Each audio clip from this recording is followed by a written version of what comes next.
Hi hello guys, good morning. ಇವತ್ತು ಒಂದು random vlog ಮಾಡ್ತಾ ಇದ್ದೀನಿ.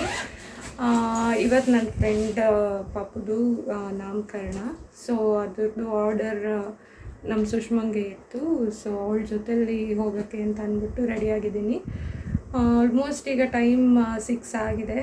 ಸೊ ಇವಾಗ ಹೊರಡಬೇಕು. Hi hi. ಓಕೆ, ಇವಾಗ ಹೊರಡ್ತೀವಿ ಅಲ್ಲಿಗೆ. ಮತ್ತೆ ಬಂದು ಆಮೇಲೆ ರೆಡಿ ಆಗ್ಬಿಟ್ಟು ಫಂಕ್ಷನ್ಗೆ ಹೋಗ್ತೀವಿ. ಸೊ ಆಮೇಲೆ ಸಿಕ್ಕೋಣ.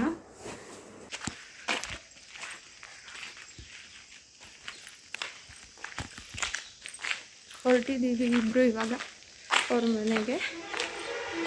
ನಮ್ಮ ರೋಡಲ್ಲಿ ನೋಡಿ, ನೈಟ್ 7 ಆದರೂ ಯಾರೂ ಇರಲ್ಲ, ಬೆಳಗ್ಗೆ 6 ಆದರೂ ಯಾರೂ ಇರಲ್ಲ. ಯಾವಾಗ ನೋಡಿದ್ರು ಖಾಲಿ ಖಾಲಿ. ಆ್ಯಕ್ಚುಲಿ ತುಂಬ ಏನು ದೂರ ಇಲ್ಲ, ಪಕ್ಕದ ಬೀದಿಲೇನೆ ಅವ್ರ ಮನೆ ಇರೋದು. ಸೊ ನಡ್ಕೊಂಡೇ ಹೋಗ್ತಾ ಇದ್ದೀವಿ. ಎಲ್ಲ ಡ್ರಾಪ್ ಆಗ್ತೀನಿ ಅಂದರು, ಆದರೂ ಜಸ್ಟ್ ಒಂದು ವಾಕ್ ಆಗುತ್ತೆ ಅಂತೇಳಿ ನಡ್ಕೊಂಡು ಹೋಗ್ತಾ ಇದ್ದೀವಿ. ಗೈಸ್ ಸ್ಟೇರ್ ನೋಡಿ, ಎಲ್ಲ ಫುಲ್ಲು ಮೇಲ್ಗಡೆದೆಲ್ಲನೂ ಬಿಚ್ಚಿಬಿಟ್ಟಿದ್ದಾರೆ ಆಲ್ರೆಡಿ. ಈಗ 3 ಡೇಸ್ ಆಯ್ತಲ್ಲ, 3 ಡೇಸ್ ಆದ ತಕ್ಷಣವೇ ಬಿಚ್ಚಿ ಈ ಥರ ಮಾಡಿಬಿಡ್ತಾರೆ. ಫೈನಲಿ ಮನೆ ರೀಚ್ ಆದ್ವಿ. ಸೊ ಮೇಕ್ ಓವರ್ಗೆ ಎಲ್ಲನೂ ಸೆಟ್ ಮಾಡ್ಕೋತಾ ಇದ್ದಾಳೆ. ಇನ್ನು ನನ್ನ ಫ್ರೆಂಡ್ ಬಂದಿಲ್ಲ. ಸೊ ಫಸ್ಟ್ ಎಲ್ಲ ನೀಟಾಗಿ ಅರೇಂಜ್ ಮಾಡ್ಕೋತಾ ಇದ್ದಾಳೆ. ಆ್ಯಕ್ಚುಲಿ ಫಸ್ಟ್ ಟೈಮ್ ಅನಿಸುತ್ತೆ ನಾನು ಸುಶ್ ಜೊತೆ ಫಸ್ಟ್ ಟೈಮ್ ಮೇಕ್ ಓವರ್ಗೆ ಅಂತ ಬಂದಿರೋದು. So let start. ಗೈಸ್, ಇಲ್ಲಿ ಕಂಪ್ಲೀಟ್ ಮೇಕ್ ಓವರ್ನ ನಾನು ಹಾಕಿಲ್ಲ. ನಿಮಗೆ ಈ ಪಿಕ್ಚರ್ ಹೇಗೆ ಬರುತ್ತೆ ಅಂದರೆ, ಕಂಪ್ಲೀಟ್ ಮೇಕ್ ಓವರ್ ಲುಕ್ ಹೇಗೆ ಬರುತ್ತೆ ಅಂತ ಬೇಕು ಅಂದರೆ ಇನ್ಸ್ಟಾಗ್ರಾಮಲ್ಲಿ ಅವಳದು ಮೇಕ್ ಓವರ್ ಬೈ ಸುಷ್ಮಾ ಅಂತ ಪೇಜ್ ಇದೆ, ಅದನ್ನ ಫಾಲೋ ಮಾಡಿ. ಮತ್ತೆ ನಾವು ಕೂಡ ರೆಡಿಯಾಗಿ ಹೋಗ್ಬೇಕಾಗಿದ್ರಿಂದ ಸ್ವಲ್ಪ ಬೇಗನೆ ಮನೆಗೆ ಬಂದು ರೆಡಿ ಆಗಿಬಿಟ್ಟು ತಕ್ಷಣ ಹೊರಟ್ವಿ ಅಲ್ಲಿಗೆ. ಇವಳು ಮೇಕಪ್ ಆಲ್ಮೋಸ್ಟ್ 9ಗೆಲ್ಲ ಮುಗೀತು. ಸೊ ಅದು ಮುಗಿಸ್ಕೊಂಡು ನಾವು ರೆಡಿಯಾಗಿ ಇವಾಗ ಚೌಟ್ರಿಗೆ ಬಂದ್ವಿ. ಡೆಕೋರ್ ಎಲ್ಲ ತುಂಬ ಚೆನ್ನಾಗಿ ಮಾಡಿಸಿದ್ರು, ಬಟ್ ಕಂಪ್ಲೀಟಾಗಿ ರೆಕಾರ್ಡ್ ಮಾಡೋಕ್ಕಾಗಲಿಲ್ಲ.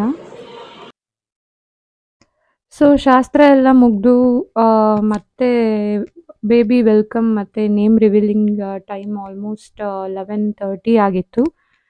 ಸೊ ಇವಾಗ ಪಾಪು ಎಂಟ್ರಿ ನಡೀತಾ ಇದೆ.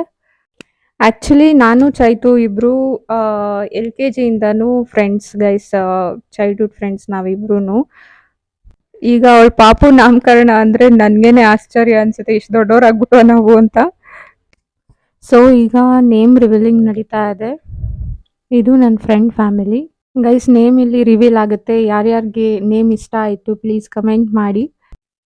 ಆ್ಯಕ್ಚುಲಿ ನೇಮ್ ಡಿಫ್ರೆಂಟ್ ಆಗಿ ಚೆನ್ನಾಗಿದೆ, ಕ್ಯೂಟಾಗಿ.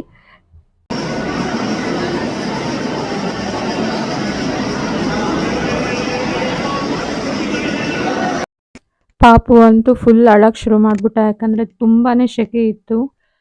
ಸೊ ಹಾಗೆ ದೃಷ್ಟಿ ಕೂಡ ಆಗಿರುತ್ತಲ್ವ, ಸೊ ಅಳಕ್ಕೆ ಶುರು ಮಾಡ್ದ. ಸೊ ನೆಕ್ಸ್ಟ್ ಊಟ ಮುಗಿಸ್ಕೊಂಡು ಅವಳು ಮೈಸೂರಿಗೆ ಹೊರಡೋದಿತ್ತು. ಸೊ ಅವಳನ್ನ ಕಳ್ಸಿಕೊಟ್ಬಿಟ್ಟು ಮನೆಗೆ ಬರೋಣ ಅಂತ ಅಂದ್ಬಿಟ್ಟು ನಾನು ಸುಶಲ್ಲೇ ವೆಯ್ಟ್ ಮಾಡ್ತಾ ಇದ್ವಿ. ಹಾಗೆ ಅವಳನ್ನ ಕಳ್ಸಿಕೊಟ್ಬಿಟ್ಟು ಬಂದೆ. ಮಿಸ್ ಮಾಡ್ಕೋತೀನಿ ಗೈಸ್ ಅವಳನ್ನ. ಸೊ ಬಂದ್ವಿ ಇವಾಗ ಮನೆಗೆ. ಆ್ಯಕ್ಚುಲಿ ಲೇಟ್ ಆಗಿರೋದ್ರಿಂದ ಸುಶ್ ನಾಳೆ ಹೊರಡ್ತಾಳೆ ಬ್ಯಾಂಗ್ಳೂರ್ಗೆ. ಈಗ ಸದ್ಯಕ್ಕೆ ನಮ್ಮ ಮಿನಿ ಗಾರ್ಡನ್ ತೋರಿಸ್ಕೊಡ್ತೀನಿ ಗೈಸ್, ಬನ್ನಿ.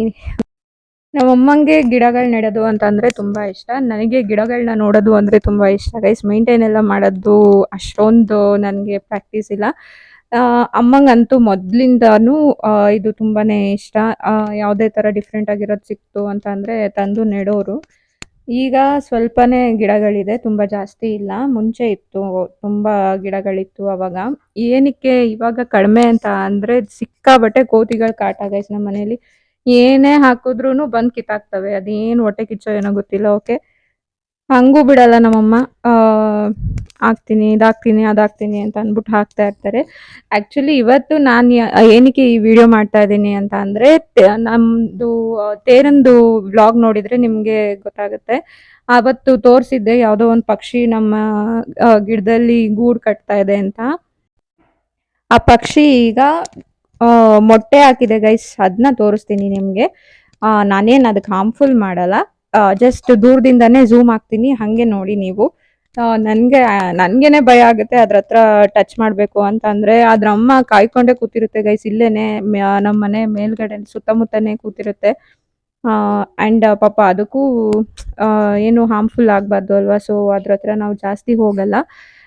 ನಿಮಗ್ ತೋರಿಸ್ಬೇಕಂತ ವಿಡಿಯೋ ಮಾಡ್ತಾ ಇದ್ದೀನಿ ಅಷ್ಟೇ, ಇಲ್ಲ ಅಂತಂದ್ರೆ ಹೋಗ್ತಾನೆ ಇರ್ಲಿಲ್ಲ. ನಿಮ್ಗೆ ಕಾಣಿಸ್ತಾ ಇದೆ ಅಲ್ಲಿ ಪಕ್ಷಿ ಕೂತಿದೆ, ಬಟ್ ಅದನ್ನ ಫುಲ್ ಝೂಮ್ ಹಾಕಕ್ ಆಗ್ತಾ ಇಲ್ಲ. ಇವಾಗ ಅಕಸ್ಮಾತ್ ಝೂಮ್ ಹಾಕಕ್ ಹೋಯ್ತು ಅಂತಂದ್ರೆ ಪಾಪ ಅದು ಹಾರ್ಬಿಡುತ್ತೆ. ಸೊ ಕಾಣಿಸ್ತಾ ಇದೆಯಾ ನಿಮ್ಗೆ ಅಲ್ಲಿ ಪಕ್ಷಿ ಇರೋದು? ಗೂಡು ಒಳಗಿರೋದ್ರಿಂದ ಫುಲ್ ಪಕ್ಷಿ ಕಾಣಿಸ್ತಾ ಇಲ್ಲ, ಸ್ವಲ್ಪನೇ ಕಾಣಿಸ್ತಾ ಇದೆ. ನಂಗೆ ಭಯ, ಅದು ಹಾರ್ಬಿಡುತ್ತೆ ನನ್ನ ಹತ್ರ ಹೋಯ್ತು ಅಂತ ಅಂದ್ರೆ. ಅದಕ್ಕೆ ದೂರದಿಂದಾನೇ ನಿಂತ್ಕೊಂಡು ಝೂಮ್ ಆಗ್ತಾ ಇದ್ದೀನಿ ಗೈಸ್.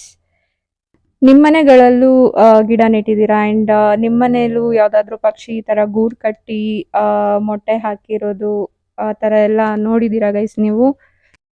ಗೈಸ್ ಇನ್ನೊಂದು ಏನಂದ್ರೆ, ಇವಾಗ ನಾನಿಲ್ಲಿ ಯಾವ್ಯಾವ ಗಿಡ ತೋರಿಸಿದೀನಿ, ನಿಮ್ಗೆ ಯಾವ್ಯಾವ ಗಿಡ ರೆಕಾಗ್ನೈಸ್ ಮಾಡ್ತಿದ್ದೀರಾ ಅದನ್ನ ಕಮೆಂಟ್ ಅಲ್ಲಿ ಹೇಳ್ತೀರಾ, ನೋಡೋಣ ನಿಮ್ಗೆ ಯಾವ್ಯಾವ ಗಿಡ ಗೊತ್ತು ಅಂತ. ಆಕ್ಚುಲಿ ನಮ್ಮ ಅಮ್ಮಂಗೆ ತರಕಾರಿ ಗಿಡಗಳು ನೆಡ್ಬೇಕಂತನೂ ಕೂಡ ಇಷ್ಟ. ಅದೇ ಕೋತಿ ಕಾಟದಿಂದ ಪಪ್ಪ ಅವ್ರಿಗೆ ಅದನ್ನೆಲ್ಲ ನೆಡಕ್ ಆಗ್ತಾ ಇಲ್ಲ. ಮತ್ತೆ ಗೈಸ್ ಇನ್ನೊಂದು ಗಿಡ ತೋರಿಸಿಲ್ಲ ನಾನು ನಿಮ್ಗೆ,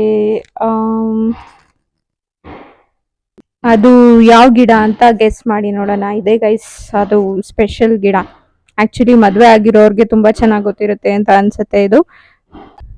ಇದು ಆಕ್ಚುಲಿ ಶಿವಂಗೆ ತುಂಬಾ ತುಂಬಾ ಇಷ್ಟವಾಗಿರುವಂತಹ ಹೂವು. ಸೊ ಬನ್ನಿ ಇವಾಗ ಅದು ಮೊಟ್ಟೆ ತೋರಿಸ್ತೀನಿ ನಿಮಗೆ. ಗೈಸ್ ಕಾಣಿಸ್ತಾ ಇದೆಯಾ, ಪಕ್ಷಿ ಆರೋಗ್ಬಿಟ್ಟಿದೆ, ಅದಕ್ಕೆ ಝೂಮ್ ಆಗ್ತಾ ಇದ್ದೀನಿ. ನಾನು ಟಚ್ ಕೂಡ ಮಾಡಿಲ್ಲ ಇದರಲ್ಲಿ, ಜಸ್ಟ್ ದೂರದಿಂದಾನೇ ಝೂಮ್ ಆಗ್ತಾ ಇದ್ದೀನಿ. ನೋಡಿ ನನ್ನ ಕೈ ಎಷ್ಟು ಶೇಕ್ ಆಗ್ತಾ ಇದೆ ಅಂತ, ಎಲ್ಲಿ ಟಚ್ ಮಾಡ್ಬಿಡ್ತೀನಿ ಅನ್ನೋ ಭಯ. ಅದ್ರ ಅಮ್ಮ ಗೈಸ್ ಇಲ್ಲೇ ಮೇಲೆ ಕಾಯ್ಕೊಂಡು ಕೂತಿದೆ ನೋಡಿ, ಇದೇ ಪಕ್ಷಿ. ನಿಮಗೆ ಗೊತ್ತಾ ಇದು ಯಾವ ಪಕ್ಷಿ ಅಂತ? ನನ್ಗಂತೂ ನೇಮ್ ಗೊತ್ತಿಲ್ಲ ಇದ್ರದ್ದು, ನಿಮಗೆ ಗೊತ್ತಿದ್ರೆ ನನಗೂ ಹೇಳಿ. ಓಕೆ ಫ್ರೆಂಡ್ಸ್, ಈ ವ್ಲಾಗ್ನ ಇಲ್ಲಿಗೆ ಎಂಡ್ ಮಾಡ್ತಾ ಇದ್ದೀನಿ. ಇವತ್ತಿನ ಈ ವ್ಲಾಗ್ ನಿಮಗೆ ಇಷ್ಟ ಆಗಿತ್ತು ಅಂದ್ರೆ ಪ್ಲೀಸ್ ಲೈಕ್ ಮಾಡಿ, ಶೇರ್ ಮಾಡಿ ಹಾಗೂ ಕಮೆಂಟ್ ಮಾಡಿ ಅಂತ ಕೇಳ್ಕೊತಾ, ಅಂಡ್ ಇನ್ನ ಯಾರ್ಯಾರು ಸಬ್ಸ್ಕ್ರೈಬ್ ಆಗಿಲ್ವೋ ಪ್ಲೀಸ್ ನಮ್ಮ ಚಾನಲ್ಗೆ ಸಬ್ಸ್ಕ್ರೈಬ್ ಆಗಿ ಅಂತ ಹೇಳ್ತಾ, ಥ್ಯಾಂಕ್ ಯು ಆಲ್, ಬಾಯ್.